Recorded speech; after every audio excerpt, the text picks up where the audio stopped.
Hey, JC and Brooke. Well, welcome back. I'm glad to have you back on the team working with us. I want to thank you and I want to let you know that we really appreciate your assistance with uploading our on-ground classes to Canvas.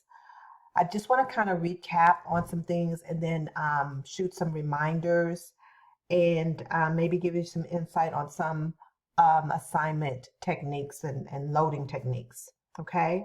So first of all, remember when you are doing courses that you're going to use the simple template to upload courses. And remember, you go to settings and copy this course. And then you put the course number and title here in the name box. And then the course code, which is just the course number, PL101 or whatever, here. And then click Create Course. Okay, just kind of wanted to go over that, make sure you guys remember that. I know you guys done a lot of courses in here, so I'm quite sure you remember that, but I just wanted to make sure. Then I want to talk a little bit about quizzes. You do have several quizzes. Each of you have long courses in your package. And so you have several quizzes in your packages. So I want to go back over the settings for the quizzes. Last term, we didn't really pay attention to this. So this term, I'm going to be going back through our quizzes and making sure the settings are correct. But when you set the quiz up, you go into edit. This is your settings page before you start entering in your questions. The quiz type needs to be set at practice quiz. The time limit needs to be 2 minutes per question. So if you have a 50 question quiz, it's 100 minutes. This setting here that lets students see their quiz responses needs to be off. Okay? And then one more detail, make sure that the points on the questions are 0. Even though it's set at practice quiz, let's just go ahead and put the points at 0. Okay, and once you finished with the whole quiz, be sure to click Save.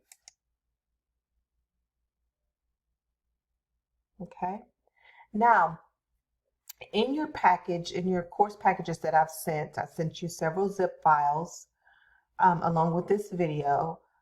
I've included the lesson plans. And the reason why I included the lesson plans is sometimes on the syllabus, it may have writing assignment, but that's it. Sometimes the lesson plans includes more assignment instruction detail. And I'd like you to add that to the assignment instruction area. So what I mean by that is, for instance, project. There might be project information on the lesson plans.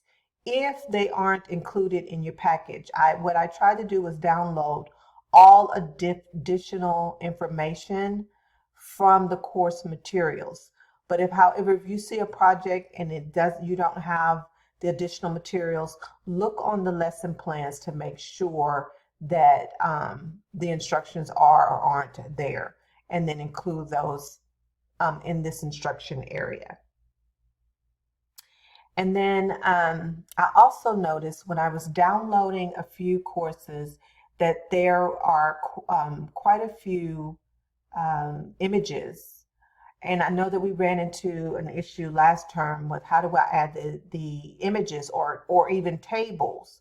Well, I'm going to show you real quick how to do that.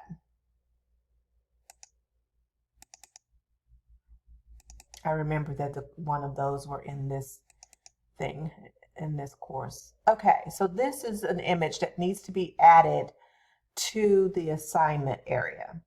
And the best way to do that is to click on the image, right click, and save as a picture. I'm just going to put it at the top of my desktop for now.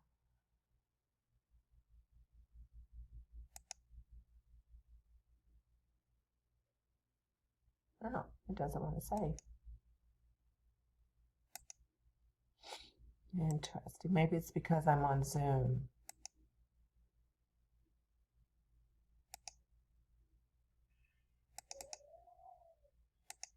Oh, no, it's because I don't have a name.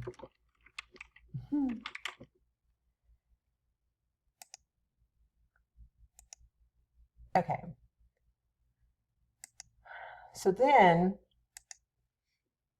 when you're in an assignment, you go into your edits, you put in the other instructions, you click Embed Image, you go to Canvas,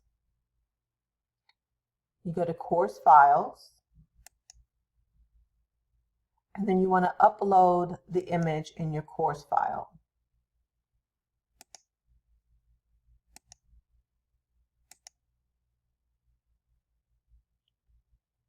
And then you say Update. And then you can see the image in the assignment area. You can resize the image by dragging and dropping. Okay. You can do tables the same way.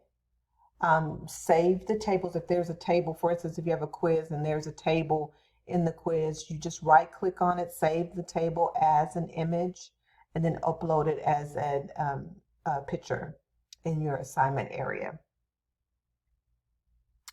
So I've mentioned earlier that I have included all the course material, the additional course material, assignment details, and lesson plans in your packets this time. Each packet has 2 courses that need additional information. So both of you will be receiving additional information from me for a couple of your courses.